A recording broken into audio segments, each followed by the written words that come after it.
Good afternoon everyone. आज के इस लेक्चर में बीएड एंट्रेंस एग्ज़ाम के लिए मैथमेटिक्स के कुछ इम्पॉर्टेंट क्वेश्चन को सॉल्व करेंगे और इसी टाइप के क्वेश्चन आपके एग्ज़ाम में डायरेक्ट देखने को मिलेंगे। कई सारे स्टेट ऐसे हैं जहां मैथ्स के कुछ टॉपिक से क्वेश्चन पूछे जाते हैं।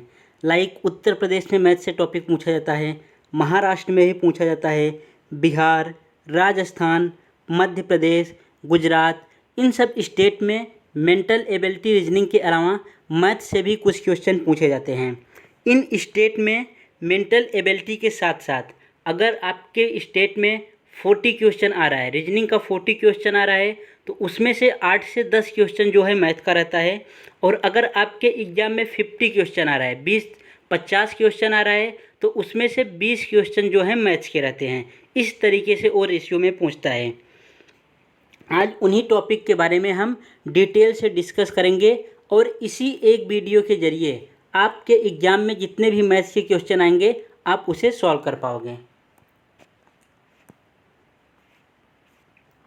ये क्वेश्चन कौन कौन से हैं, देखिए कौन कौन से टॉपिक से क्वेश्चन पूछा जाता है। पहला है हमारा जो है नंबर सीरीज या नंबर सिस्टम। इससे जो है आपके एग्ज़ाम में क्वेश्चन पूछे जाते हैं और मेनली इससे डिविजिबिलिटी रूल पे क्वेश्चन पूछे जाते हैं कि डिविजिबिलिटी रूल फाइंड करने के लिए या तो रिमाइंडर फाइंड करने के लिए। तो ये टॉपिक मैंने आपको करा चुका है और प्ले लिस्ट में वीडियो को अपलोड कर चुका है, तो आप वहाँ से जाओ और इस टॉपिक को जो है अच्छे से पढ़ सकते हो। दूसरा, आज हम क्या क्या पढ़ने वाले हैं। पहला हमारा रहेगा ratio and proportional. Number system के बाद पूछा जाता है ratio and proportional. Ratio and proportional को समझेंगे, उसके बाद फिर प्रॉफिट एंड लॉस को समझेंगे, फिर परसेंट से क्वेश्चन पूछा जाता है, परसेंटेज को समझेंगे। इसके बाद simple interest and compound interest से क्वेश्चन पूछे जा सकते हैं, इनको समझेंगे। फिर टाइम, स्पीड एंड डिस्टेंस। यही 6-7 ऐसे टॉपिक हैं जो बीएड एग्ज़ाम जो है होता है, वहाँ पे इन्हीं 6-7 टॉपिक में से क्वेश्चन जो है पूछा जाता है। तो फर्स्ट हम आज समझने वाले हैं, पहला है हमारा प्रोपोर्शनल। प्रोपोर्शनल होता क्या है। प्रोपोर्शनल का डेफिनेशन है when two ratio are equal to each other. मतलब जब कोई भी दो रेशियो एक दूसरे के बराबर रहें, then they are called proportional as, तब उन्हें हम प्रोपोर्शनल कह सकते हैं। जब दो अनुपात एक दूसरे के बराबर होते हैं, अनुपात क्या होता है मैं अभी एग्जाम्पल की मदद से आपको समझाऊंगा, तो उन्हें जो है समानुपाती कहते हैं। जैसे मैंने यहाँ पे एक नंबर लिख लिया है, ये लेटर ही लिखा है, आप इसे नंबर कंसीडर करो। यहाँ पे ए है, बी है, सी है, डी है। ये जो है कब प्रोपोर्शनल में होंगे, इन्हें हम कब प्रोपोर्शनल में कर सकते हैं, जब ए रेशियो बी, यहाँ पे बोला है 2 रेशियो, मतलब ये जो ए और बी लिखा है इनको रेशियो में लाओ। रेशियो मतलब ए अपॉन बी। जब A upon B equal to इस वाले रेशियो के बराबर हो जाएगा, equal to C upon D, तब हम कह सकते हैं कि ये जो चारों नंबर है किसमें है, प्रोपोर्शनल में है। या तो इस तरीके से होगा, इस तरीके से होगा, नहीं तो यहाँ पे क्रॉस मल्टीप्लाई कर दो, ए का मल्टीप्लाई डी में, बी का मल्टीप्लाई सी में, या तो ये बी का मल्टीप्लाई सी में हो गया, ए का मल्टीप्लाई डी में हो गया। वही चीज़ यहाँ पे लिखा गया है B into C equal to A into D. जब कोई भी 4 नंबर दिया रहे हमारे पास, कोई भी यहाँ पे ए बी सी डी कोई भी नंबर हो सकता है दिया था, अगर बी और सी का मल्टीप्लाई, बी और सी का मल्टीप्लाई ए और डी के मल्टीप्लाई के इक्वल टू आ गया, तो उसे कहेंगे कि यह नंबर जो है प्रोपोर्शनल में है। एक एग्जाम्पल की मदद से इसे समझते हैं। जैसे मैं यहाँ पे एक एग्जाम्पल दे रहा हूँ, 2 और यहाँ पे 6, ये हो गया 2 और 6, यहाँ पे 5 और यहाँ पे ले रहा हूँ यहाँ पे 15। अब देखो ये पूछ लिया कि ये नंबर जो है प्रोपोर्शनल में है कि नहीं है। किस तरीके से चेक करेंगे, ये हो गया मानो ए और ये वाला हो गया बी, सेम इसी प्रकार से ये हो जाएगा सी और ये हो जाएगा डी। या तो आप इसको इस तरीके से करो, A upon B equal to C upon D, यहाँ से करोगे तो भी सेम रिजल्ट आएगा। या तो बी और सी का मल्टीप्लाई करो, 6 और 5 का मल्टीप्लाई करोगे कितना आ जाएगा 30, ये आ गया 30 रेशियो। और 5 और 2 का मल्टीप्लाई करो, 5 और 15 और 2 का मल्टीप्लाई करोगे, 15 में 2 का मल्टीप्लाई होगा, ये आ जाएगा 15 दूना 30, 15 2 या 30। ये हो गया, मतलब यहाँ पे भी लेफ्ट हैंड राइट पे भी 30 आ गया और राइट हैंड साइड पे भी 30 आ गया। इसका मतलब ये जो नंबर हमें पास दिए गए हैं ये दोनों कैसे हैं, ये दोनों एक दूसरे के प्रोपोर्शनल हैं, समानुपाती हैं। मैं एक दूसरा एग्जाम्पल ले रहा हूँ। यहाँ पे 1 और यहाँ पे 6, उसके बाद फिर यहाँ पे ले लो 2 और यहाँ पे 3। अब इन दोनों की चेक करो कि ये दोनों नंबर प्रोपोर्शनल में है कि नहीं है। कैसे चेक करना है? पहले b और c का मल्टीप्लाई करना है, 6 और 2 का मल्टीप्लाई करना है। जब 6 और 2 का मल्टीप्लाई होगा कितना आ जाएगा? 12 आ जाएगा। उसके बाद फिर 1 और 3 का मल्टीप्लाई करना है, 1 और 3 का मल्टीप्लाई होगा कितना आ जाएगा? 3 आ जाएगा। तो यहाँ पे 12 आया लेकिन यहाँ पे 3 आया, तो ये एक दूसरे के प्रोपोर्शनल में नहीं है, ये समानुपाती नहीं है। इस तरीके से कोई भी नंबर दिया रहे उसे हम आसानी से फाइंड कर सकते हैं। अब देखते हैं कि आपके एग्ज़ाम में किस तरीके के क्वेश्चन जो है पूछे जाते हैं। सबसे पहले क्वेश्चन सॉल्व करने से पहले इसके लिए 4 फार्मूला आपको याद रखना है। इन्हीं 4 फार्मूलों की मदद से जो भी बीएड एग्जाम में क्वेश्चन पूछा जाएगा उसे हम सॉल्व कर पाएंगे।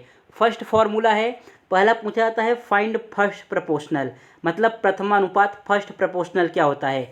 फर्स्ट प्रोपोर्शनल फाइंड करने के लिए ऑलवेज हमें 2 नंबर गिवन दिए रहते हैं, उसमें क्या करना रहता है? पहले नंबर का स्क्वायर डिवाइड बाय दूसरा नंबर। जैसे यहाँ पे एक एग्जाम्पल की मदद से समझते हैं। ये 2 नंबर दे दिया गया, ये दे दिया गया 6 और दूसरा नंबर दे दिया गया 5। ये 2 नंबर दे दिया गया और इसका पूछा कि इसका फर्स्ट प्रोपोर्शनल क्या होगा। फर्स्ट प्रोपोर्शनल मतलब पहला अनुपात इसका क्या होगा। तो फर्स्ट प्रोपोर्शनल निकालने के लिए फर्स्ट प्रोपोर्शनल का जो है फॉर्मूला क्या होता है? ए स्क्वायर अपॉन बी। ए स्क्वायर मतलब जो पहला नंबर है उसका स्क्वायर, ये 6 का स्क्वायर करेंगे क्या आ जाएगा? 36 आ जाएगा। और डिवाइड बाई बी वाला नंबर, दूसरा वाला नंबर 36 अपॉन 5। जब इसको डिवाइड कर देंगे तो हमारा आंसर आ जाएगा। ये है फर्स्ट फार्मूला। जब फर्स्ट प्रोपोर्शनल पूछे तो ए स्क्वायर अपॉन बी लगाना है। सेकेंड नंबर और जो सबसे ज़्यादा पूछा जाता है वो है मीन प्रोपोर्शनल। यही मीन प्रोपोर्शनल आपके एग्जाम में सबसे ज़्यादा पूछा जाता है। तो मीन प्रोपोर्शनल क्या होता है? यहाँ पे भी हमें 2 ही नंबर दिए होते हैं, इन दोनों नंबर को जो है मल्टीप्लाई करके उनका रूट लेना रहता है। इन दोनों नंबरों का मल्टीप्लाई करके इनका अंडर रूट लेंगे तो मीन प्रोपोर्शनल आ जाएगा। इसको भी एग्जाम्पल की मदद से समझ लेते हैं। जैसे मान लो यहाँ पे एक नंबर दिया है 16 और एक नंबर दिया है 25। एक नंबर दे दिया है 16 और एक नंबर दिया है 25। अब बोला कि इसका मीन प्रोपोर्शनल क्या होगा।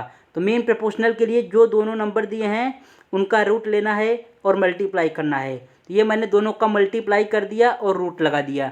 अब यहाँ से क्या आ जाएगा? 16 का रूट क्या होता है? 16 का हो जाएगा 4 और ये 5 का क्या हो जाएगा? 25 का हमारे पास आ जाएगा 5।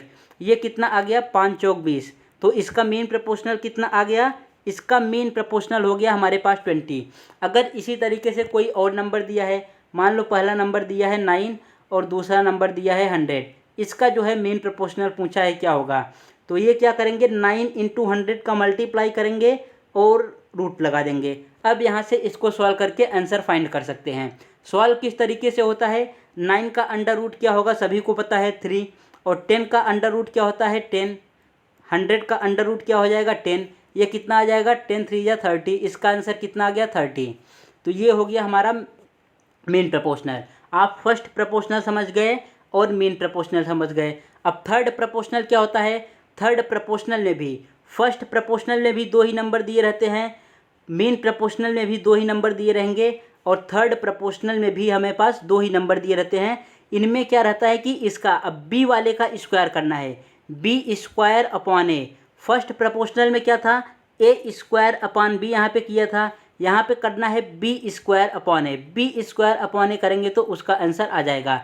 और चौथा हमारे पास है फोर्थ प्रोपोर्शनल। फोर्थ प्रोपोर्शनल किस प्रकार से फाइंड करते हैं? इसमें हमें 3 नंबर दिया रहेगा, ए बी सी कोई 3 नंबर दिया रहेगा। इन बी और सी का मल्टीप्लाई करना है, मतलब सेकेंड वाले नंबर का और थर्ड वाले नंबर का मल्टीप्लाई करना है और फर्स्ट वाले नंबर से जो है हमें डिवाइड कर देना है, तो फोर्थ प्रोपोर्शनल आ जाएगा। एक बार इसे आप फिर से देख लो। फर्स्ट प्रोपोर्शनल क्या है? ए बी कोई 2 नंबर दिया है तो फर्स्ट प्रोपोर्शनल हो जाएगा A square upon B. Mean proportional क्या है? मध्यानुपात क्या है? अगर कोई भी 2 नंबर ए बी दिया है तो इसका मल्टीप्लाई करके अंडर रूट ले लेंगे। थर्ड प्रोपोर्शनल क्या है? अगर कोई भी 2 नंबर दिया है ए बी तो बी स्क्वायर अपॉन ए कर देंगे, थर्ड प्रोपोर्शनल आ जाएगा। इसी तरीके से फोर्थ प्रोपोर्शनल भी फाइंड करेंगे। ए बी सी कोई 3 नंबर दिया है तो बी सी का मल्टीप्लाई कर देंगे, डिवाइड कर देंगे ए से, जो है इसका फोर्थ प्रोपोर्शनल आ जाएगा। तो आपको इसे क्या करना है?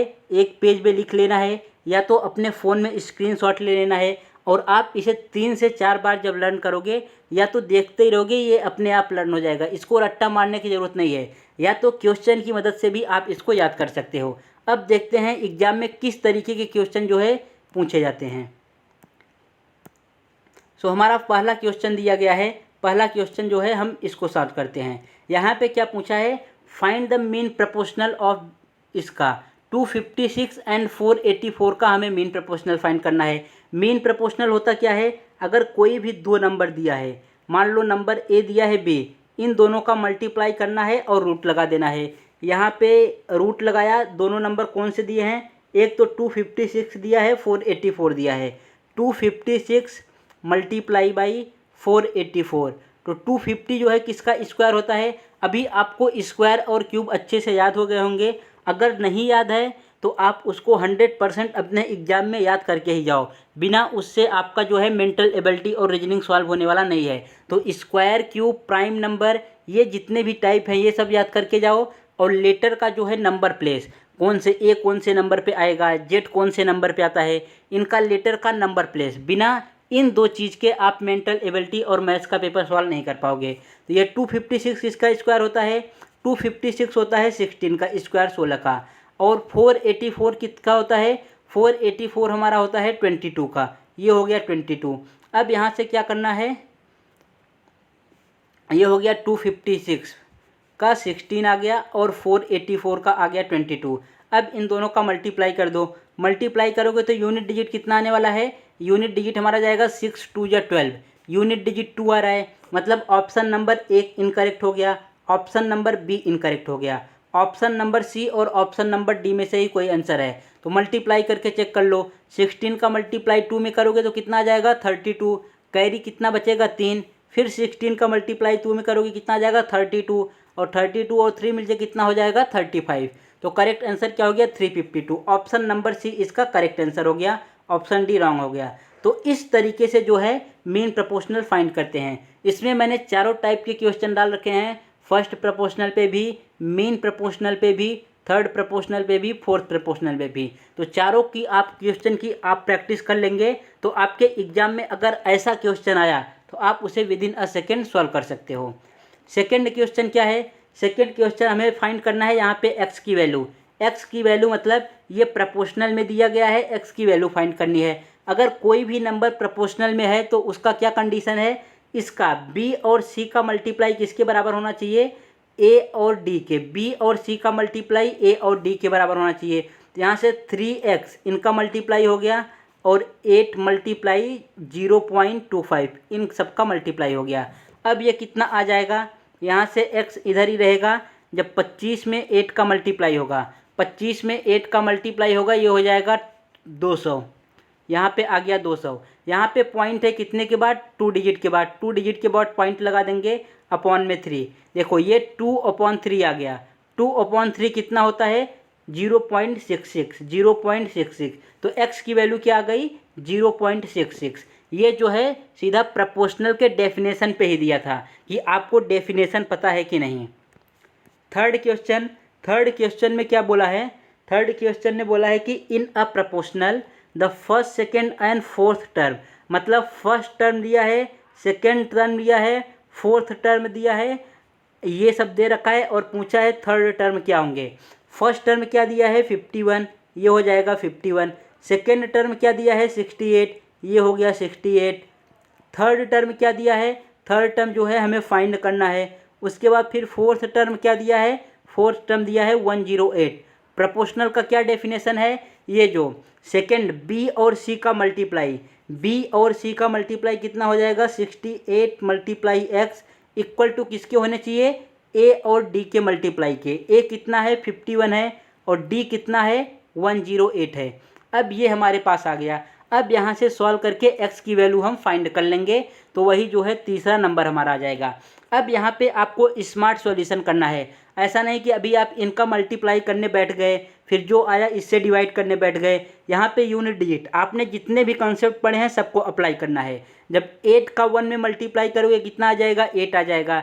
8 का 1 में मल्टीप्लाई करोगे तो कितना आ जाएगा 8 आएगा। यहाँ पे ये जो x नंबर आएगा वो ऐसा नंबर होना चाहिए कि जब 8 से मल्टीप्लाई उसके यूनिट डिजिट में हो तो हमें क्या मिलना चाहिए, 8 मिलना चाहिए। 8 का मल्टीप्लाई जब उसके x के यूनिट डिजिट में हो तो 8 ही मिलना चाहिए। तो अभी ऑप्शन चेक करो, अगर 4 का मल्टीप्लाई 8 में करोगे तो यूनिट डिजिट 2 मिल जाएगा, ऑप्शन नंबर 1 गलत है।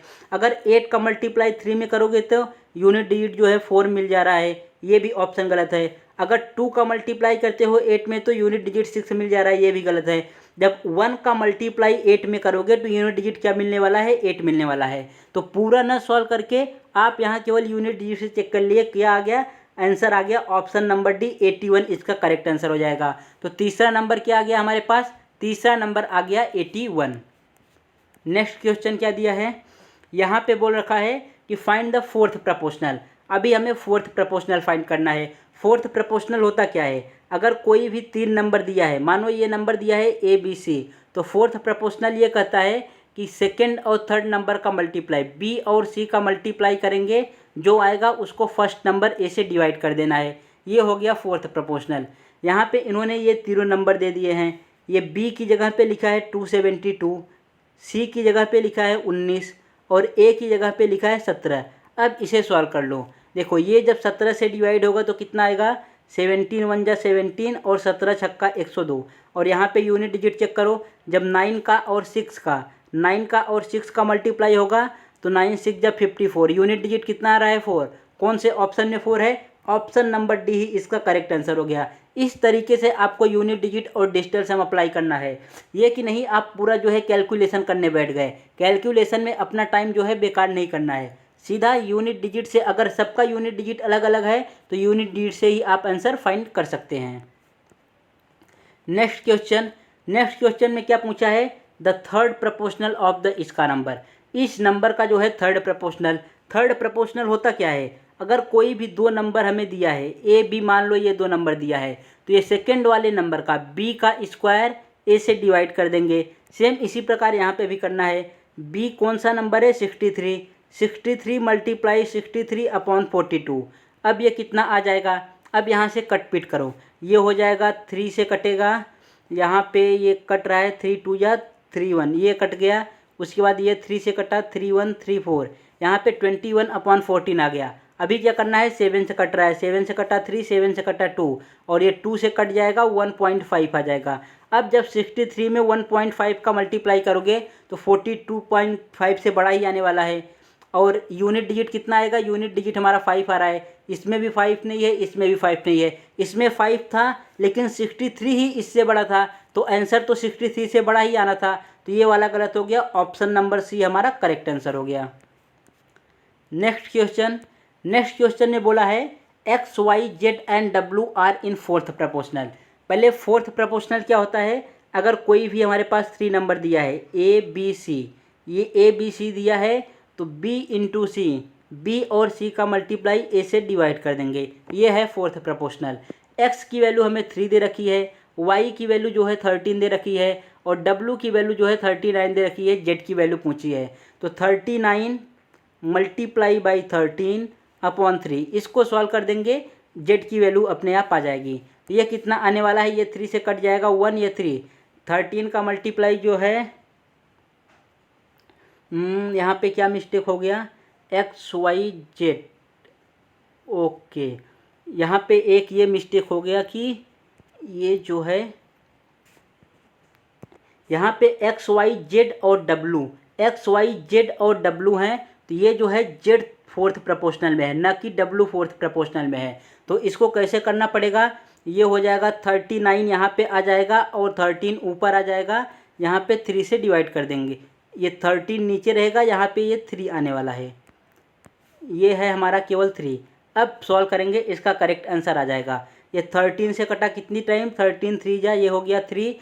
अब यहाँ से 3 का मल्टीप्लाई 3 में होगा, ऑप्शन नंबर डी इसका करेक्ट आंसर हो गया। ये किस तरीके से हुआ, अगर इसमें कोई कन्फ्यूजन है तो आप वो भी देख लो। यहाँ पे इसने बोला है एक्स वाई जेड जो है किस में है, प्रपोर्शनल में है, फोर्थ प्रपोर्शनल में, और डब्लू का जो है हमें यहाँ पे जेड की ही वैल्यू फाइंड करनी है। तो इसका क्या आएगा, Y into Z upon X,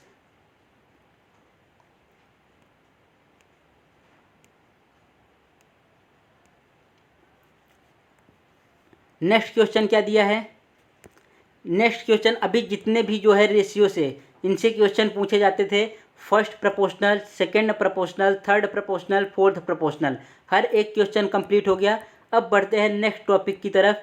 next topic हमारा है profit and loss. Profit and loss क्या होता है, आपने इसमें आपको 3 बातें याद रखनी है। एक तो सीपी याद रखना है, दूसरा एसपी याद रखना है और तीसरा एमपी याद रखना है। सीपी का फुल फॉर्म होता है कॉस्ट प्राइस, हिंदी में बोलते हैं क्रय मूल्य।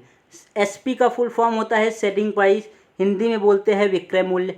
और एमपी का फुल फॉर्म होता है मार्क प्राइस, इसको जो है हिंदी में बोलते हैं अंकित मूल्य। ये तीनों क्या होता है एक एक करके समझते हैं। जैसे यहाँ पे मैं सीपी लिख रहा हूँ, यहाँ पे एमपी लिख रहा हूँ और यहाँ पे एसपी लिख रहा हूँ सेलिंग प्राइस।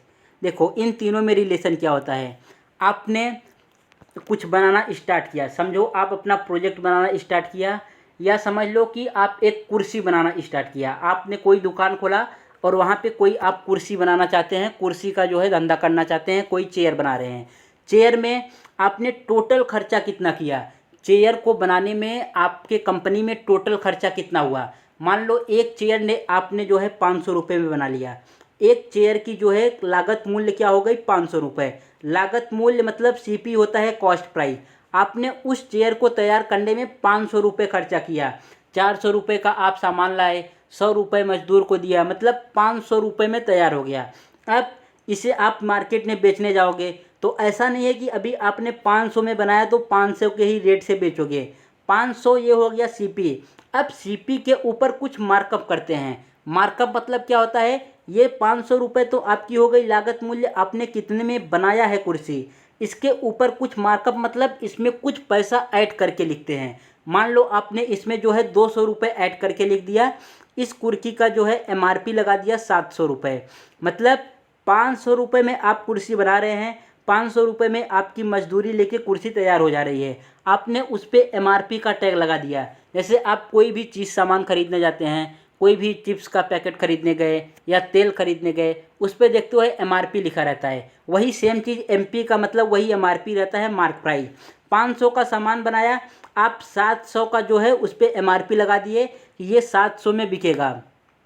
उसके बाद फिर ये हो गया सीपी, ये हो गया एमपी। सेलिंग प्राइस क्या होता है, सेलिंग प्राइस आप किस मूल्य पे बेच रहे हैं, आप उसे कितने पे बेच रहे हैं। अगर 700 का है, जितने पे आप एमआरपी लगाएंगे। सेलिंग प्राइस ऑलवेज एमआरपी के इक्वल होता है या तो एमआरपी से कम होगा।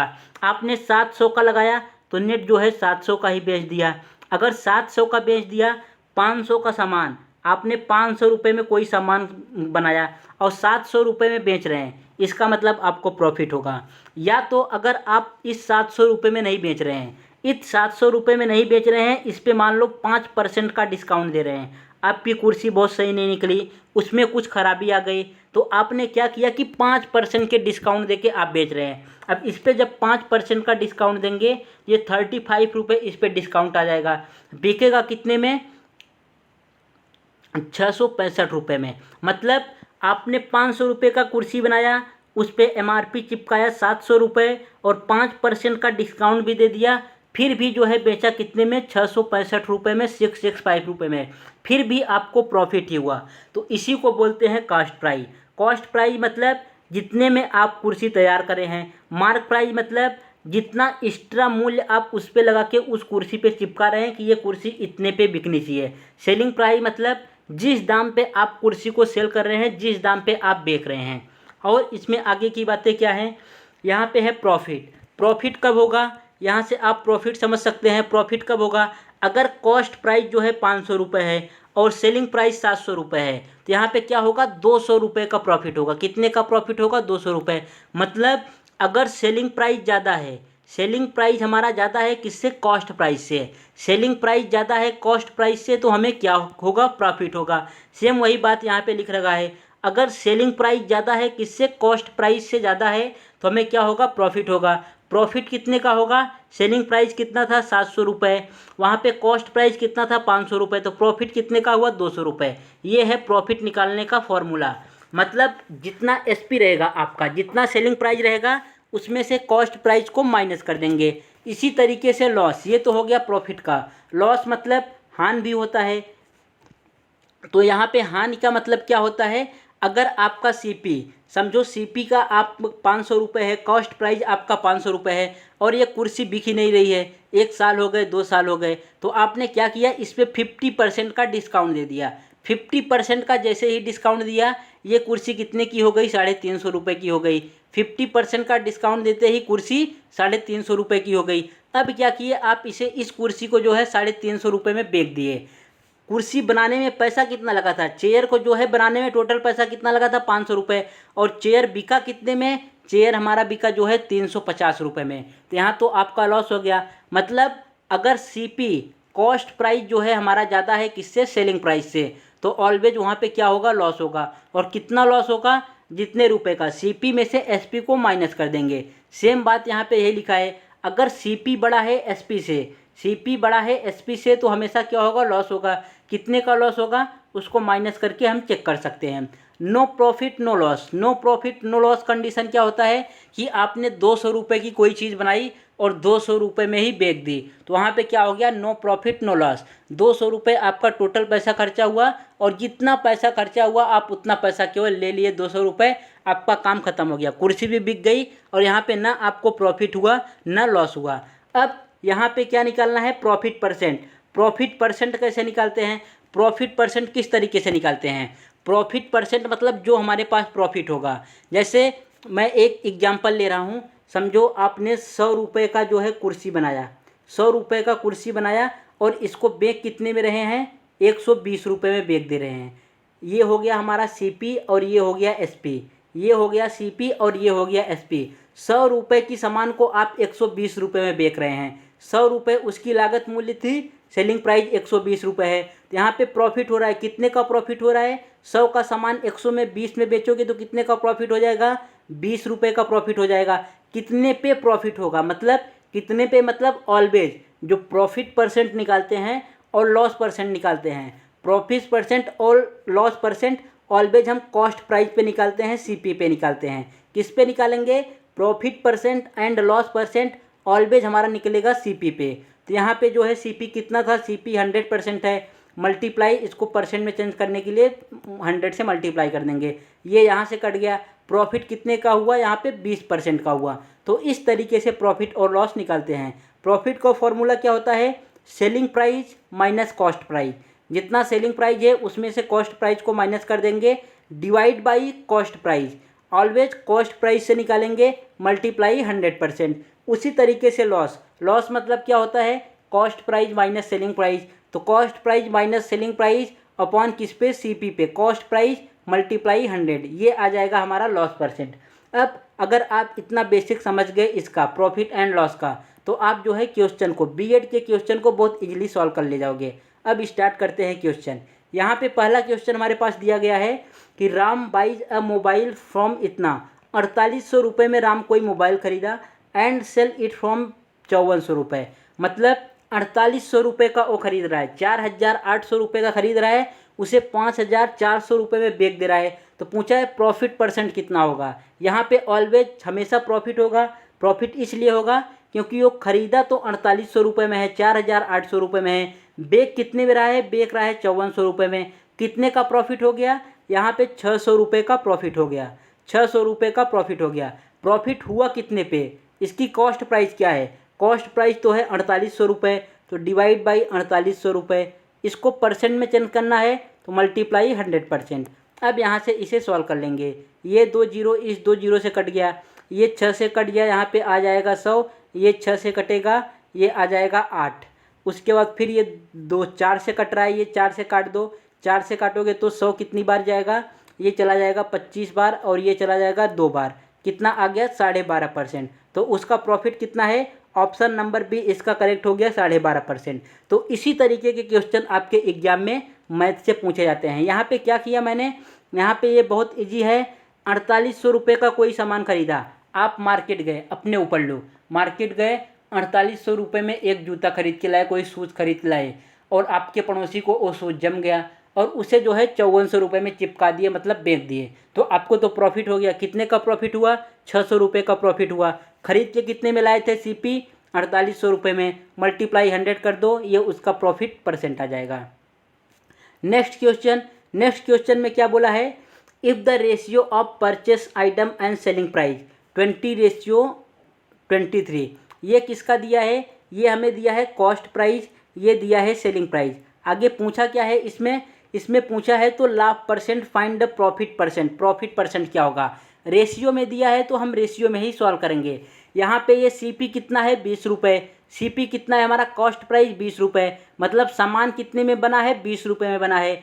बेच कितने में रहे हैं, बेच रहे हैं 23 रुपये में। 20 रुपये का सामान 23 रुपये में बेच रहे हैं, 20 रुपये का सामान 23 रुपये में बेच रहे हैं, तो प्रॉफिट कितना हो रहा है 3 रुपये प्रॉफिट हो रहा है। कितने रुपये पे प्रॉफिट हो रहा है, 20 रुपये पे प्रॉफिट हो रहा है। इसको 100 से मल्टीप्लाई करके परसेंट का साइन लगा देंगे, ये बन जाएगा परसेंटेज में। अब क्या करना है, यहाँ से कैंसिल करना है, ये 20 से कटेगा, 5 टाइम 20 पंचे 100, कितना परसेंट आ गया 15%, 15% का प्रॉफिट हो रहा है। कौन सा ऑप्शन, ऑप्शन नंबर सी इसका करेक्ट आंसर हो गया। नेक्स्ट क्वेश्चन में क्या बोला है, in an article sold at profit of 50%, मतलब कोई आर्टिकल है उसे 50% के लाभ पे बेचा जाता है। 50% का लाभ मतलब अगर कोई आर्टिकल समझो 100 रुपये का है, 100 रुपये का है, इस पर 50% जो है लाभ कमाना चाहते हैं तो बेचेंगे कितने में 150 रुपये में।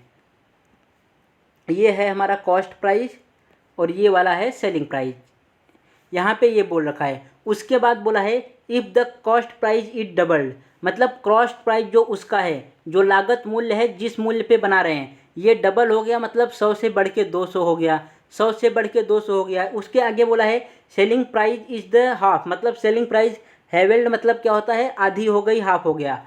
150 रुपये का बेच करे थे इसके पहले, 150 रुपये का ना बिक के अब कितने में बिक गया 75 रुपये में। ये कॉस्ट प्राइस तो इंक्रीज हो गया, कॉस्ट प्राइस इंक्रीज हो गया, लेकिन सेलिंग प्राइस क्या था, सेलिंग प्राइस हमारा डिक्रीज हो गया।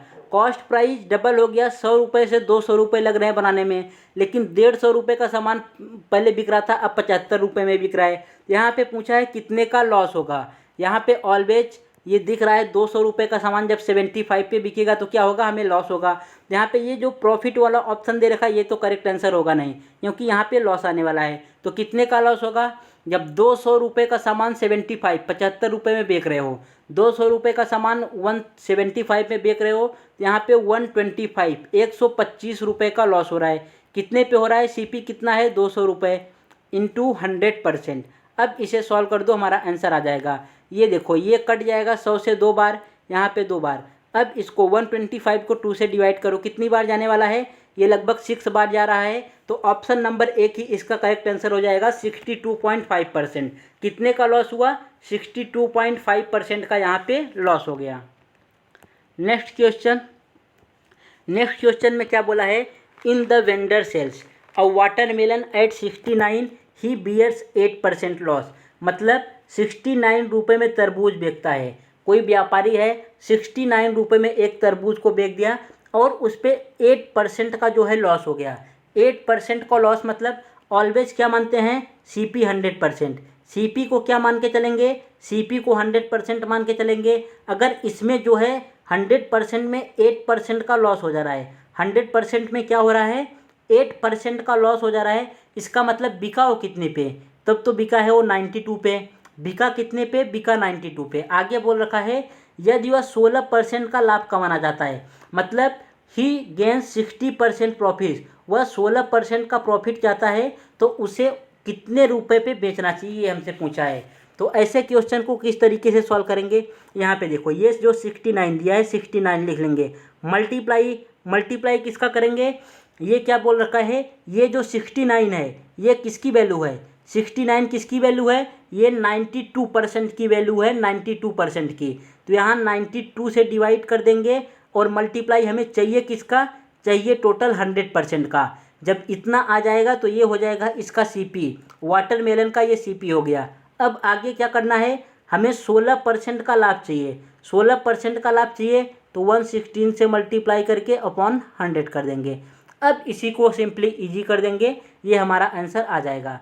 तो यहाँ से 100 से 100 कट गया, उसके बाद फिर ये जब सिंप्लीफाई करोगे तो कितना आने वाला है, यहाँ से ये कट रहा है 2 से कट रहा है, पहले 2 से ही काट लेते हैं। 2 ये 4 से भी कट जा रहा है, 4 से काट लेते हैं, 4 2 जा 8, 4 3 जा 12, उसके बाद ये कट रहा है 4 3 जा 8, 9 10 11, 4 9 जा 36, ये इतना आ गया। यहाँ से ये इससे कट जा रहा है 3 टाइम, तो 9 3 या यहाँ पे यूनिट डिजिट 7 आ रहा है। कौन सा ऑप्शन? ऑप्शन नंबर सी इसका करेक्ट आंसर हो गया। तो यहाँ पे अभी आपने जितने क्वेश्चन सॉल्व किए ये सब किसी न किसी एग्जाम से पूछे हुए क्वेश्चन मैंने लिया है, बस केवल आपके प्रैक्टिस सेट के लिए लिया है, क्योंकि इसी तरीके के क्वेश्चन आपके एग्जाम में भी पूछे जाएंगे। तो अगर आप इन क्वेश्चन की एक बार प्रैक्टिस कर लेते हैं तो 100% अगर आपके एग्जाम में प्रॉफिट एंड लॉस से क्वेश्चन आता है तो उसे आप किसी न किसी तरीके से अपना माइंड यूज़ करके बना ही ले जाओगे। अगर आपको ये सब बातें पता है कि सीपी क्या होती है, एमपी क्या है, सेलिंग प्राइस क्या है, प्रॉफिट परसेंट कैसे निकालते हैं, लॉस परसेंट कैसे निकालते हैं, अगर इतनी बेसिक बातें पता हैं आप प्रॉफिट एंड लॉस के क्वेश्चन को बना ले जाओगे। नेक्स्ट क्वेश्चन यहाँ पे देखो, अभी जितने भी प्रॉफिट और लॉस के क्वेश्चन थे ये सब कंप्लीट हो चुके हैं। अब हम बढ़ते हैं अपने नेक्स्ट टाइप की तरफ। नेक्स्ट टाइप हमारा क्या है? नेक्स्ट टाइप है परसेंटेज। सबसे पहले परसेंटेज होता क्या है? परसेंट मतलब होता है हर एक पे, एक वैल्यू पे कितना 100, पर मतलब 1, 100 सेंट मतलब 100, पर मतलब क्या होता है? पर मतलब होता है 1 और सेंट मतलब 100, एक पे कितना 100। परसेंट के साइन को ऑलवेज 1/100 लिखते हैं, 1/100। इसका पहले थोड़ा आप बेसिक पार्ट समझ लो। जैसे यहाँ पे बोला है कि ये है हमारे पास 25%। अब 25% को बोल दिया है फ्रैक्शन वैल्यू में कन्वर्ट करने के लिए। फ्रैक्शन वैल्यू मतलब मिक्स भिन्न में कन्वर्ट करने के लिए। फ्रैक्शन वैल्यू में किस तरीके से कन्वर्ट करेंगे? ये 25 को 25 ही लिख देंगे।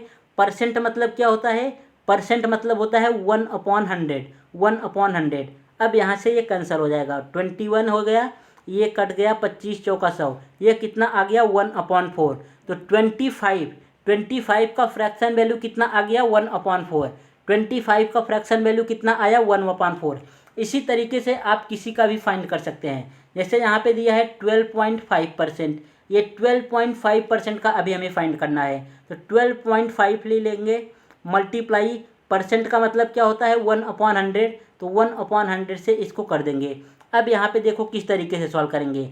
ये ऊपर एक के बाद दशमलव है, तो यहाँ पे ये दशमलव को भगा देंगे और नीचे एक जीरो का एक्स्ट्रा चिपका देंगे। अब इसे सॉल्व करना है। इसे सॉल्व करोगे तो ये 25 से कट रहा है, 25 6 जाओ और ये 25 से कटेगा 40 टाइम।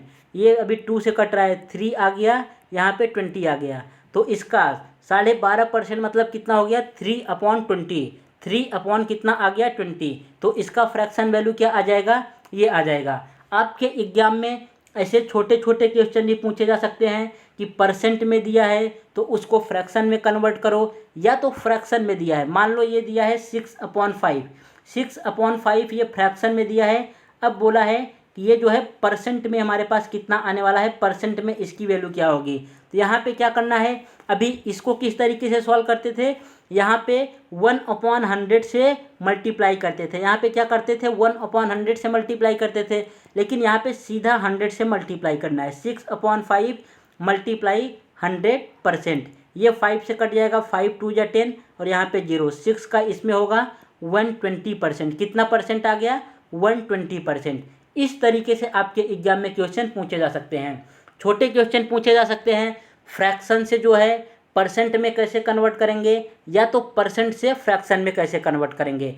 अगर ऐसा पूछा गया तो आई होप अब अगर इस तरीके का क्वेश्चन आपके एग्जाम में आया तो 100% उसे आप सॉल्व कर लेंगे। बढ़ते हैं आगे की तरफ। यहाँ पे क्या बोल रखा है, ये क्वेश्चन बोला है 0.9% ऑफ 25% ऑफ इतना। ऑफ मतलब क्या होता है, ऑफ मतलब मल्टीप्लाई होता है। ये 1200 दिया है, मल्टीप्लाई ये 25% को हटा के अपॉन में 100 कर दिए, इंटू 0.09 हटा के अपॉन में परसेंट 100 कर दिए। अब इसे सिंपली इजी कर देना है। ये देखो ये 2 जीरो इस 2 जीरो से कट गया, ये 25 से कट गया कितनी बार 25 चौका 100, ये 4 से कट गया 3 बार, 4 3 12। अब यूनिट डिजिट देखो, यूनिट डिजिट कितना आएगा 7 आएगा, और पॉइंट कितने के बाद रहेगा 1 डिजिट 2 डिजिट, 2 डिजिट के बाद पॉइंट रहेगा, मतलब 0.07। कौन सा ऑप्शन करेक्ट हो रहा है, ये हो गया 9 3 27। यहाँ पे जब पूरा 9 का मल्टीप्लाई 3 में होगा 9 3 जा 27 आएगा। मतलब 0.27। 0.27 कहाँ पे हो रहा है? ऑप्शन नंबर डी इसका करेक्ट आंसर हो गया 0.27। या तो वैसे छोटे छोटे क्वेश्चन पूछे जा सकते हैं या तो बहुत हाई लेवल करेगा तो इस तरीके का क्वेश्चन आपके एग्जाम में पूछ सकता है। नेक्स्ट क्वेश्चन में क्या बोला है कि there are 350 eggs in a basket. कोई बास्केट में 350 अंडे रखे गए हैं। If 12% of egg are rotten, मतलब 12% एग जो है खराब हो गए। How many eggs are left to be sold, तो बेचने के लिए कितने एग बचे? जो खराब हो गए हैं वो तो बिकेंगे नहीं, उनको फेंकना पड़ेगा। जो अच्छे एग हैं वही बिकेंगे। तो 350 अपॉन 12, इस परसेंट को हटा के अपॉन में 100 कर दो। अब ये कितना आ गया? 0 0 से कट गया। ये 7 5 से कटेगा 7 बार, ये 5 से कटेगा 2 बार, ये 2 से जाएगा 6 बार, 7 छंग 42, ये कितना आ रहा है? 42। मतलब ये क्या निकल के आया? 42 एग जो है हमारे खराब हो गए। 42 एग क्या हो गए? खराब हो गए। तो बेचने के लिए बचेंगे कितने? जब 350 में से 42 खराब हो जा रहे हैं तो बेचने के लिए कितने बचेंगे? ऑप्शन नंबर एक इसका करेक्ट हो गया। 308 एग जो है बेचने के लिए बचे हैं। नेक्स्ट क्वेश्चन, ये क्वेश्चन जो है आया है एवरेज से। आपके एग्जाम में 1-2 क्वेश्चन एवरेज से ही पूछे जा सकते हैं। तो एवरेज का ये रियली चांस रहता है एवरेज का क्वेश्चन आए, लेकिन आ गया तो इसके लिए मैं आपको सॉल्व करा दे रहा हूँ ताकि वहाँ पे कोई दिक्कत ना हो। इस तरीके के क्वेश्चन को कैसे सॉल्व करते हैं, यहाँ पे बोला है the average mark obtain by a Saloni in 4 papers is 51। मतलब सलोनी कोई है, उन्होंने 4 पेपर में 51 मार्क जो है एवरेज फाइंड किया है। एवरेज 4 पेपर का 51 एवरेज है, तो उनका टोटल मार्क कितना हो गया? 51 में 4 का मल्टीप्लाई कर देंगे, ये हो जाएगा 4 1 जा 4, ये हो जाएगा 5 चौक 20, 204 नंबर। मतलब सलोनी जो हैं उन्होंने चारों एग्जाम में जो 4 पेपर हुआ था उनका, उन्होंने टोटल मार्क्स कितना पाया है? 204 मार्क्स पाया है। आगे बोला है and in the 5th paper, 5वें पेपर में सी ऑब्टेन 56 मार्क्स। वो जो 5वां पेपर हुआ उसमें कितना पा गई? 56 मार्क पा गई। फाइंड द न्यू एवरेज, मतलब 4 पेपर तक उनका टोटल नंबर कितना था? 204 नंबर था। 4 नंबर तक टोटल पेपर नंबर कितना आया था? 204। अब 5वां एग्जाम हुआ उसमें 56 पा गई, तो इसमें 56 को ऐड कर दो। 0 5 1 6 260, मतलब 260 मार्क उनके 5वें एग्जाम को हो गया। और एवरेज पूछा है तो इसे 5 से डिवाइड कर दो, ये जाएगा 25 5 दूना 10, कितना आ गया? 52। ऑप्शन नंबर एक इसका करेक्ट आंसर हो गया। नेक्स्ट क्वेश्चन भी हमारा इसी पे है, रेशियो पे है। यहाँ पे देखो क्या दे रखा है, P upon Q equal to R upon S equal to T upon U। सबका वैल्यू जो है 2/5, मतलब P यहाँ पे PRT का वैल्यू हमें 2 दे रखा है। उसके बाद फिर QSU का वैल्यू कितना दे रखा है? 5 दे रखा है। रेशियो ऑलवेज डिपेंड करता है रेशियो पे, वो किसी और पे डिपेंड नहीं करेगा। तो यहाँ पे क्या दे रखा है? PRT का वैल्यू 2 और QSU का वैल्यू 5। अब हमसे ये पूछा है यहाँ पे क्या है? P है, यहाँ पे R है, यहाँ पे T है। तो इन तीनों नंबर को ऐड कर लो, 7 3 10 और 10 4 14, ये आ गया 14 और इसमें 2 का मल्टीप्लाई कर दो, ये इतना हो गया। अब ये इन सबको ऐड कर लो, 7 3 10 4 14, ये भी 14 आ गया और इसमें जो है 5 का मल्टीप्लाई कर दो, ये 14 कट जाएगा। एवरेज कितना आ गया? 2:5 इसका जो है रेशियो आ गया। तो ऑप्शन नंबर एक इसका करेक्ट हो जाएगा। नेक्स्ट क्वेश्चन आपके एग्जाम में पूछा है कि 403 और 496, 403 और 496 कौन से नंबर से जो है डिवाइड है? कौन से नंबर से डिवाइड है? आप 496 को देखो, ये 403 क्या है? एक ऑड नंबर है। 403 क्या है? एक ऑड नंबर है, मतलब ये किसी इवन नंबर से नहीं कटने वाला। और यहाँ पे ऑप्शन नंबर ए में जो है इवन नंबर दे रखा है 62, तो ये ऑप्शन होगा नहीं। अब दूसरे को पकड़ो, दूसरा मतलब 496, इसको देखो 6 4 10 9 19, ये हो रहा है 9 1 10 3 13 6 19, ओके। और ये हो रहा है 407, मतलब जब इन सब के यूनिट डिजिट को ऐड कर रहे हो, इसके यूनिट डिजिट को ऐड कर रहे हो 19 आ रहा है, और इसके यूनिट डिजिट को ऐड कर रहे हो कितना आ रहा है? 7 आ रहा है। तो यहाँ पे 93 दे रखा है, 93 में क्या छुपा हुआ है? 3 छुपा हुआ है, मतलब कोई भी ऐसा नंबर नहीं है जो 93 से डिवाइड हो जाए। अगर ये 93 से ये सब नंबर डिवाइड होता तो इसका जो है डिजिटल सम 9 आता ज़रूर, 100% इसका डिजिटल सम कितना आता? 9 आता। लेकिन यहाँ पे ऐसा नहीं दिया गया है, तो इसलिए ऑप्शन नंबर ए एलिमिनेट हो गया, ऑप्शन नंबर बी। अब सी और डी दो ऑप्शन हमारे पास बचे हैं और दोनों कैसे ऑप्शन हैं, दोनों हमारे पास दिए हैं प्राइम नंबर। तो इसमें अब कोई पॉसिबिलिटी चेक नहीं करने की है, इन दोनों नंबर से हम डिवाइड करके चेक कर लेंगे। तो 403 को एक बार 13 से डिवाइड करते हैं और 496 को एक बार 13 से डिवाइड करके चेक कर लेते हैं कटेगा कि नहीं कटेगा। यहाँ पे ये 13 से डिवाइड होगा, 13 3 जा 39, 13 बन जाए, ये कट रहा है 13 वन टाइम और इसको डिवाइड कर लेते हैं 13 या 39, यहाँ पे 10 बच रहा है, 13 छंग 78, 13 ये जो है ये नंबर कट ही नहीं रहा है। अगर 496 को 13 से डिवाइड करोगे तो ये नंबर कटेगा ही नहीं। तो कौन सा ऑप्शन करेक्ट हो गया, जब ऑप्शन नंबर सी भी इनकरेक्ट हो गया तो ऑप्शन नंबर डी ही एक ऐसा है जो इसका करेक्ट आंसर आ जाएगा। आपको जो भी डिवाइड कर रहे हो, अगर डिजिटल सम लगा रहे हो तो ये आपको अपने माइंड में ही लगाना है जिस तरीके से मैं लगा रहा हूँ। ऐसा नहीं कि अभी आप यहाँ कोने में जो है 403 लिख लिए, फिर यहाँ पे 30 लिख रहे हो डिवाइड करके जो चेक कर रहे हो, तो ऐसा नहीं करना है। आप बीएड की एग्ज़ाम देने जा रहे हो, मतलब 3 साल बाद आप खुद टीचर बन जाओगे। अगर यहाँ पे आप छोटे छोटे डिवाइड और सम को इस तरीके से कर रहे हो तो वहाँ पे भी आपकी एग्ज़ाम में भी यही हैबिट बनी रहेगी और टाइम जो है ख़राब हो जाएगा। इस तरीके से छोटे छोटे सम को अपने आप जो है अपने माइंड में कैलकुलेट कर लेना है। नेक्स्ट क्वेश्चन पूछा है कि what is the 34% of 12 kilometre. 12 kilometre का 34% क्या है, और ऑप्शन देखो, ऑप्शन सब हमारे पास सेंटीमीटर में दे रखा है। क्वेश्चन किस में दिया है, किलोमीटर में दिया है, ऑप्शन किस में दिया है, सेंटीमीटर में दिया है। ये तो बहुत गलत बात हो गई। अब क्या करना पड़ेगा इसमें, पहले हमें ये 12 किलोमीटर को मीटर में बदलना होगा। 12 किलोमीटर को किस में बदलना होगा, सेंटीमीटर में बदलना होगा। तो 1 किलोमीटर में जो है कितने मीटर होते हैं, 1 किलोमीटर में कितने मीटर होते हैं आप ये बताओ। 1 किलोमीटर में 1000 मीटर होते हैं, मल्टीप्लाई 1000, ये कितना आ गया हमारे पास, ये आ गया है कुछ 12000, ये हो गया 12000। अब इसका जो है ये अभी सेंटीमीटर में, ये किस में आया है, मीटर में आया है। अभी इसे फिर से सेंटीमीटर में, 1 मीटर में कितने सेंटीमीटर होते हैं, 1 मीटर में कितने सेंटीमीटर होते हैं ज़रा बताओ, 1 मीटर में कितने सेंटीमीटर होंगे। वहाँ पे जितने सेंटीमीटर आएँ आप इसको सेंटीमीटर में कन्वर्ट कर लो, 100 लिख लो और यहाँ पे 34 डिवाइड बाई 100, ये 100 से कट जाएगा। जब ये कटेगा तो यहाँ पे यूनिट डिजिट 1 2 3, ये 30 यहाँ पे 30, कैलकुलेशन देखो कैसे करना है। यहाँ पे ये 30 है, ये 30 रहेगा ही, उसके बाद 4 का मल्टीप्लाई 2 में होगा, मतलब 30 के बाद 8 आना चाहिए। तो कौन सा ऑप्शन सही है, ऑप्शन नंबर ए इनकरेक्ट हो गया, ऑप्शन नंबर बी में एक ही 0 है, ऑप्शन नंबर डी इनकरेक्ट हो गया, ऑप्शन नंबर सी ही इसका राइट आंसर हो गया, ऑप्शन नंबर सी ही इसका करेक्ट आंसर हो जाएगा। इस तरीके से आपको करना है, ऐसा नहीं कि अभी इन दोनों का जो है आप मल्टीप्लाई करने बैठ गए। ये 30 तो आएंगे ही, 30 यहाँ पे आने ही आने हैं। अब 4 में 2 का मल्टीप्लाई किए तो 8 आया, मतलब 30 के बाद हमारे पास 8 आना चाहिए। तो ऑप्शन नंबर सी ही ऐसा है जहाँ पे 30 दिया है और उसके बाद 8 आ रहा है। नेक्स्ट क्वेश्चन ने बोला है कि 1500 1330 का कितना 3300 का कितना परसेंट है, मतलब कितना परसेंट है ये पूछा है। किसको पूछा है, 1500 को, किसका पूछा है, 3300 का। तो ये हो गया 15 और यहाँ पे नीचे इसको लिख लो इंटू 100%। अब ये जितना आ जाएगा आंसर।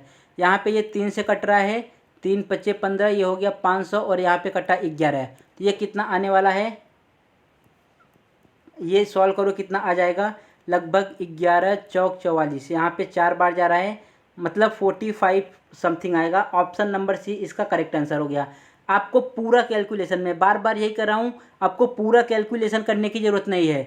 अगर आप यहीं से समझ गए कि पहले 4 ही आएगा तो ऑप्शन नंबर ए में 3 दे रखा था, ऑप्शन नंबर बी में 5 दे रखा था, ऑप्शन नंबर जो है डी में 20 दे रखा था, तो ये तीनों गलत हो गए। कौन सा बचा, केवल ऑप्शन नंबर सी बचा, यहाँ पे 4 दे रखा है, तो ऑप्शन नंबर सी ही इसका करेक्ट आंसर हो गया। नेक्स्ट क्वेश्चन ने बोल रखा है, ये क्वेश्चन आपके एग्जाम के लिए बहुत ज़्यादा हद से ज़्यादा इंपॉर्टेंट है, महाराष्ट्र बीएड के लिए हद से ज़्यादा इंपॉर्टेंट है और ये हर एक स्टेट के बीएड एग्जाम में आता है। यहाँ पे क्या बोल रखा है, 50 जो है 35 से कितने प्रतिशत ज़्यादा है। 50 के बारे में बोला है कि 35 से कितने प्रतिशत ज़्यादा है। तो नंबर में देखो, नंबर में कितना ज़्यादा है, ये 50 35 का डिफरेंस लो, ये 15 ज़्यादा है। अब किससे बोला है, 50 से बोला है इंटू 100%। यहाँ पे ये कटा कितनी बार जाएगा,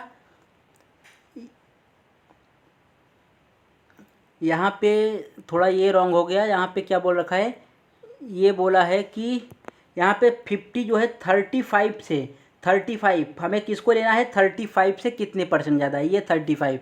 अब सॉल्व करो, जो आएगा आंसर आ जाएगा। यहाँ पे 5 से काट दो, 5 तियाँ 15, 5 सत्ते 35, ये हो गया 300/7। अब देखो कितनी बार जाएगा, 7 दूना 14, 7 तिरिक 21, ये कितनी बार जा रहा है, 300/7, 7 तिरिक 7 चौक 28, लगभग 4 बार। कौन सा ऑप्शन सही होगा, ऑप्शन नंबर 1 में 14 से स्टार्ट किया है, ऑप्शन नंबर जो है बी में 57 से, ऑप्शन नंबर सी भी गलत हो गया, ऑप्शन नंबर डी ही एक ऐसा है जो कि यहाँ पे 4 से स्टार्ट किया है। 7 चौक 28 4 बार जाएगा ही जाएगा, यहाँ पे 2 बचा। अब इससे पूरा सवाल करके देखना नहीं, यही 4 से चेक करना है। तो 4 किस में था, केवल ऑप्शन नंबर डी में था, और ऑप्शन नंबर डी ही इसका करेक्ट आंसर हो गया। नेक्स्ट क्वेश्चन आ गया हमारा अभी simple interest and compound interest पे। सिंपल इंटरेस्ट और कंपाउंड इंटरेस्ट किस तरीके से फाइंड करते हैं, इसमें मोस्टली रेयरली चांस है इस तरीके के क्वेश्चन पूछे जाएं, लेकिन मैं 2-4 क्वेश्चन आपको प्रैक्टिस के लिए करा दे रहा हूँ। इसके लिए अगर सिंपल इंटरेस्ट का पूछे तो इसके लिए आपको एक फार्मूला याद रखना है, principal into rate into time upon 100। Principal into rate into time upon 100। Principal मतलब मूलधन, रेट मतलब दर, टी मतलब टाइम, अपॉन मतलब 100। इससे क्या आ जाएगा, इंटरेस्ट आ जाएगा कि उसने कितना इंटरेस्ट लिया। यहाँ पे क्या बोल रखा है, what is the simple interest, मतलब इसके बारे में पूछा है, सिंपल इंटरेस्ट के बारे में पूछा है। ऑन द रुपीज़ इतना, ये जो 5400 रुपये दिया है यही हमारा दिया है प्रिंसिपल, ये हो गया यहाँ पे प्रिंसिपल। उसके बाद फिर 5 ईयर क्या हो जाएगा हमारा टाइम, ये दे दिया है क्या टाइम, इंटू रेट कितना दिया है 12%, इंटू 12/100। अब इसे सिंप्लीफाई कर लेंगे, ये 2 जीरो से कट जाएगा, और ये 12 का मल्टीप्लाई 5 में होगा, 12 का मल्टीप्लाई 5 में होगा तो कितना आ जाएगा, 12 पंचे 60, ये 60 आ गया। अब देखो क्या करना है, ये एक जीरो जो आ रहा है, ये जीरो तो कैलकुलेशन के लास्ट में यूनिट डिजिट में आएगा ही आएगा, लेकिन उसके बाद जब 6 का मल्टीप्लाई 4 में होगा तो क्या आएगा, 6 4 जा 24, 10th डिजिट क्या आने वाला है 4। तो ऑप्शन चेक करो, ऑप्शन नंबर 1 में डबल जीरो दिया, ये गलत हो गया। ऑप्शन नंबर बी में जीरो के बाद 4 आना चाहिए, 5 दिया, ये गलत हो गया। ऑप्शन नंबर सी में जीरो के बाद 2 दिया, ये भी गलत हो गया। ऑप्शन नंबर डी ही एक आंसर है, यहाँ पे जीरो के बाद 4 दिया है, और यही इसका करेक्ट आंसर हो जाएगा। या तो आप इस तरीके से नहीं कर पा रहे हो तो इन दोनों का मल्टीप्लाई करके आप इजीली फाइंड कर सकते हो। एक फॉर्मूला कौन सा याद रखना है, simple interest equal to principal into rate into time upon 100। Next question भी मैंने इसी पे ले रखा है, ये क्वेश्चन जो है आपके लिए होमवर्क है, आप इसे खुद से ट्राई करो, वीडियो को पॉज करो, स्क्रीनशॉट लो, या तो वीडियो को पॉज करके ही आप इसका खुद से आंसर फाइंड करने की कोशिश करो कि इसका आंसर क्या आने वाला है। इसके बाद ये है हमारा कंपाउंड इंटरेस्ट पे। कंपाउंड इंटरेस्ट के लिए एक फार्मूला है, जिस तरीके से सिंपल इंटरेस्ट के लिए फार्मूला था उसी तरीके से कंपाउंड इंटरेस्ट के लिए है। यहाँ पे क्या है, ए मतलब होता है अमाउंट मतलब मिश्र धन, इक्वल टू पी मतलब प्रिंसिपल, 1 प्लस आर मतलब रेट अपॉन 100, और रेस टू ये क्या हो जाएगा एन टाइम। इस फॉर्मूले का इसमें अप्लाई करेंगे। ए मतलब अमाउंट, पी मतलब प्रिंसिपल, वो ये 1 है, ये आर मतलब रेट, ये है 100, और ये एन मतलब क्या है, जो हमें टाइम दिया रहे, ये होगा हमारा टाइम। अब आप इन दो क्वेश्चन को, एक तो ये वाला और इसके जो बाद वाला है ये भी, इन दो क्वेश्चन को आप अपने मन से ट्राई करोगे, ये भी आपके लिए होमवर्क है। ये भी HW है और ये भी HW है। क्यों होमवर्क है, क्योंकि ये क्वेश्चन जो है रेयरली पूछे जाते हैं, और मैंने आपको ऐसा एक क्वेश्चन करा दिया कि किस तरीके से फॉर्मूले में रख के करते हैं। ये फॉर्मूला आपको याद है, आप वैल्यू पुट करके इसका आंसर फाइंड कर सकते हो। सेम इसी प्रकार यहाँ पे भी सब वैल्यू दी गई है, यहाँ पे देखो सब वैल्यू दी गई है, बस केवल आपको इस फॉर्मूले में पुट करना है। तो आंसर पुट करोगे, कैलकुलेशन करोगे, आंसर आपका आ जाएगा। नेक्स्ट क्वेश्चन क्या दिया गया है, नेक्स्ट क्वेश्चन, हाँ ये आपके महाराष्ट्र बीएड एग्जाम का क्वेश्चन है। यहाँ पे फाइंड करना है 937 का स्क्वायर कितना आएगा, 937 का स्क्वायर। तो इसको उन्होंने इसलिए पूछा था क्योंकि यहाँ पे उन्होंने अप्लाई किया था डिजिटल सम, कि कितने बच्चे को डिजिटल सम पता है। अगर आप इसे सॉल्व करोगे तो सॉल्व तो कर ले जाओगे, 937 मल्टीप्लाई 937 करोगे तो इसका आंसर तो आ जाएगा। अगर यहाँ पे आप यूनिट डिजिट के चक्कर में फंस गए, 7 का मल्टीप्लाई करोगे कितना आ जाएगा, 7 का मल्टीप्लाई होता है 9, और हर एक यूनिट डिजिट का लास्ट नंबर 9 ही है। मतलब न यूनिट डिजिट से काम चलेगा न 10th डिजिट से काम करेगा, हर एक का 69 ही दे रखा है। यहाँ पे आपको क्या अप्लाई करना पड़ेगा, डिजिटल सम। अगर आप यहाँ पे डिजिटल सम अप्लाई करते हैं तो आपका question within a second solve हो जाएगा। किस तरीके से? डिजिटल सम क्या कहता है, अगर आपने अभी डिजिटल सम वाला हमारा वीडियो नहीं देखा है, जो मैंने एक डिजिटल सम पे वीडियो बनाया है, तो आप वहाँ से जाके देख लो कि डिजिटल सम का बेसिक कंसेप्ट क्या है और उसको किस तरीके से अप्लाई करते हैं। अगर वो आप वीडियो देख लिए, लगभग आधे घंटे का है, तो हर एक क्वेश्चन में जहाँ पे कैलकुलेशन आपकी ज़्यादा बढ़ी जाएगी, वहाँ पे आज डिजिटल सम अप्लाई करके अपना क्वेश्चन विदिन अ सेकेंड पा सकते हैं। यहाँ पे जितने भी 9 हैं उनको हटाते चलो, ये 9 हट गया हमारा, और 3 में 7 को ऐड किया, 3 में 7 को ऐड करोगे 10 आ जाएगा। अब तब तक हमें ऐड करना है जब तक सिंगल डिजिट ना मिल जाए। ये 10 को अभी ऐड करना है, 10 को ऐड करोगे 1 और 0 कितना आ गया, 1 आ गया। अब 1 का स्क्वायर कितना हो जाएगा, 1 ही आने वाला है। मतलब ऑप्शन ऐसा सही होगा जिसका डिजिटल सम 1 आएगा। अब यहाँ से चेक करो, ये 9 कट जाएगा, ये 9 कट जाएगा, और ये कितना बचा, ये हो गया हमारा 7, 7 14, 7 3 21, 7 चौक 28, यहाँ 28 आ गया, 28 आ गया। अब 28 को ऐड करोगे 10 आ जाएगा, 10 को ऐड करोगे यहाँ पे 1 आ जाएगा। अब 1 का स्क्वायर कितना होगा, 1 का स्क्वायर 1 होगा। मतलब ऑप्शन नंबर 1 इसका करेक्ट आंसर हो सकता है। अभी और ऑप्शन को चेक कर लो, यहाँ पे ये 9 कट जाएगा, ये 6 और 3 9 हो जाएगा, कट जाएगा। यहाँ पे 5 और 4 कट जाएगा, यहाँ पे 8 आ रहा है। 8 जो है इसका डिजिटल सम तो 1 हुआ नहीं, यहाँ पे डिजिटल सम कितना आ गया, 8। ऑप्शन नंबर बी इसका गलत हो गया। उसके बाद फिर ऑप्शन नंबर सी चेक करो, ऑप्शन नंबर सी ये 9 कट गया, यहाँ पे 9 ये भी कट गया, और ये हो गया 6 6 12 6 3 18, 18 भी कट गया। 18 किस लिए कट गया, क्योंकि 8 में 1 को ऐड करोगे 9 आ जाएगा, और यहाँ पे 8 और इसका 1 मैंने लेफ्ट किया था, 8 और 9, मतलब इसका डिजिटल सम कितना आ रहा है, 9 आ रहा है। सेम इसी प्रकार से इसका भी डिजिटल सम कुछ अलग ही आने वाला है। तो कौन सा ऑप्शन करेक्ट हो गया, ऑप्शन नंबर ए ही इसका करेक्ट आंसर हो गया। इसी का